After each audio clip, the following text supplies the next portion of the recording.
پیام مشرق یہ علامہ اقبال نے فارسی میں لکھا تھا کلام، اور اس کو اردو میں کنورٹ کیا ہے فیض احمد فیض نے۔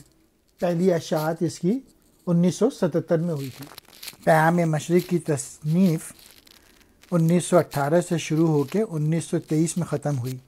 علامہ اقبال نے اپنی تصانیف میں صرف 2 کتابوں پر دیباچہ لکھا ہے، ایک اسرار خودی اور دوسری پیام مشرق۔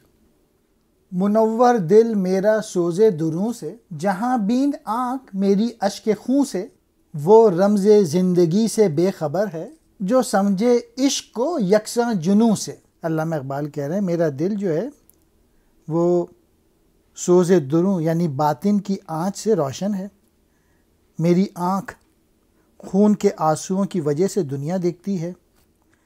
خدا کرے زندگی کے راز بھید سے اور بھی بے خبر رہے وہ شخص جو عشق کو پاگل پن یا جنون کہتا ہے۔